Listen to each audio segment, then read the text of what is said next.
All right, so today we're diving deep into Husband, Oh, a Tamil short story by V.N. Giritharan. interesting.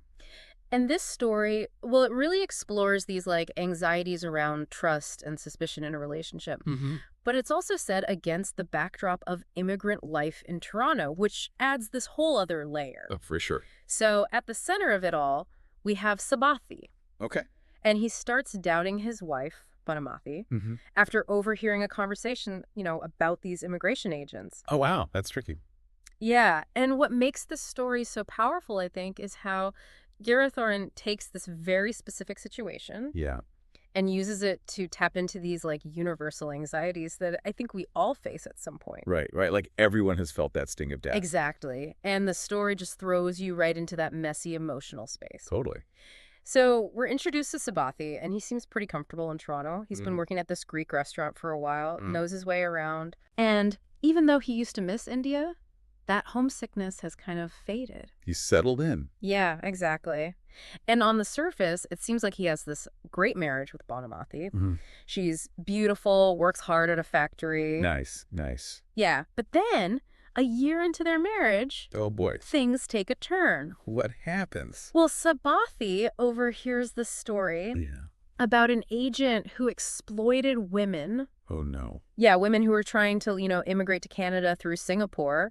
And this wouldn't be such a big deal. Right. Except Banamathi spent a month in Singapore Oh. with that same agent before coming to Toronto. Oh. Yeah, so it's like this bomb has been dropped. Wow. Sabathi is just consumed by suspicion, That makes sense. but he has no proof. Right. And so he's just swinging back and forth. Yeah. 1 minute he wants to confront Banamathi. Right. The next he's drowning in guilt for even thinking those things about her. Oof, I can only imagine. So I'm curious, did you think this internal struggle was believable? Did it resonate with you? Oh, absolutely. Yeah. Giritharan just nails the way that suspicion can really twist your thoughts, you know? And it makes you question everything and everyone. Right. And it's made even more complicated by Sabathi's own past.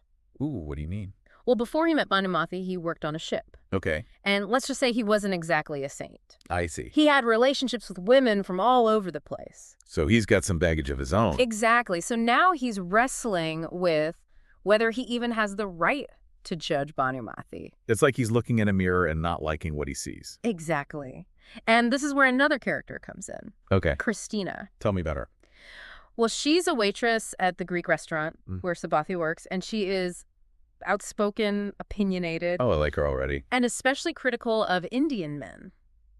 Interesting. Yeah, she believes that Indian men hold their wives to a way higher standard of purity than they do themselves. Oh, wow. That's a pretty bold statement. Oh, yeah, she doesn't hold back. And it's so fascinating how different her perspective is from Sabathi's. Right, like you have these two completely different worldviews clashing. Exactly. So we have Christina with her more Western upbringing, likely shaping her views on gender roles and relationships. And then we have Sabathi navigating this more traditional set of expectations. It's like Giritharan is putting these two worldviews side by side without saying which one is right or wrong. Yeah, exactly. And it makes you think, It does. So meanwhile, Sabathi is just trying to cope with all this turmoil. Yeah. But instead of talking to Banamathi, Uh-oh. he turns to tequila and memories. Classic avoidance tactic. Totally. It's like he's trying to numb himself to all the pain and suspicion. Yeah, I get that. But there's this one detail at the end of this section that really got me. What's that? He decides to make coffee for Banamathi when she gets home from work. That's interesting. Right. It seems loving on the surface, but it also feels like he's just delaying the inevitable confrontation. Right, like he's choosing to bury his doubts instead of dealing with them. Exactly. So we leave Sabathi caught in this web of suspicion, guilt, and all these conflicting cultural perspectives. And it really makes you wonder what he'll do next. Doesn't it? What would you do if you were in his shoes? Ooh, that's a tough one. It is, right. Yeah. And it's just one of the many questions that Giritharan leaves us with. Makes you think. It does. It's like, we only get Sabathi's side of the story. All right. So we're in his head. Exactly. We see all his anxieties and everything, but we never actually hear from Banamathi. It's true. And it makes you realize how much we just rely on assumptions in relationships, Oh, totally. We only have his word to go on. Yeah. So is he being fair to her? Right. Or is it all just His own insecurities and past experiences sort of twisting things. It's like we're right there with him trying to figure out what's real. Absolutely. And it really forces you to think about your own biases, right? Yeah. Like, would you jump to the same conclusions? It's a tough question. It is. And then you add in the cultural context. Yeah. So Sabathi's trying to figure out what it means to be a good husband. Yeah. But he's also trying to balance that with his new life in Canada. It's like he's caught between two worlds. Exactly. And then we have Christina, who just throws in this whole other perspective. Oh, yeah. She's a firecracker. She really is. And she represents such a different worldview.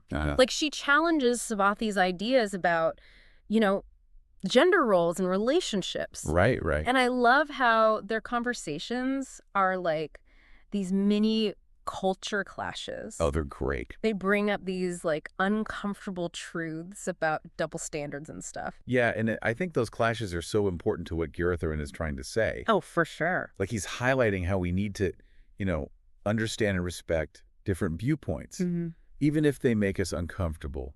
Exactly. It's not about saying one person is right and the other is wrong. Yeah. It's about recognizing that there are all these different ways of looking at the world. And different ways of, being in a relationship. Yeah, and I really appreciate that the story doesn't give us any easy answers. It doesn't. Giritharan just presents both sides, Sabathi's and Christina's, Yeah. and he doesn't judge either one. Nope. So as a reader, you have to come to your own conclusion. It's like he's giving you all the pieces of the puzzle and saying, okay, now you figure it out. Exactly. And he does it all with this like subtle sense of humor too. Oh, yeah, for sure. Like that scene where he's comparing his favorite Tamil drinks to tequila. Uh-huh. It's funny, but it's also really insightful. It is. Another thing that struck me was how vivid his language is when he's describing his past. Oh, yeah. Like, he talks about snakes dancing dangerously. Wow. It's such a powerful image. Oh, it is. It's like a metaphor for all the memories and desires that are still, like, haunting him. Yeah, he can't escape them. Right. And I have to say, the translation is amazing. It is. You can really hear the rhythm of the Tamil language. Oh, for sure. Latha Ramakrishnan, the translator, did a fantastic job. She really did. Okay, so speaking of powerful moments, let's talk about the ending. Right. When Sabathi decides to make Banumati coffee, it's such a loaded gesture. It is. Because on the one hand, it's this act of love. Yeah. Right?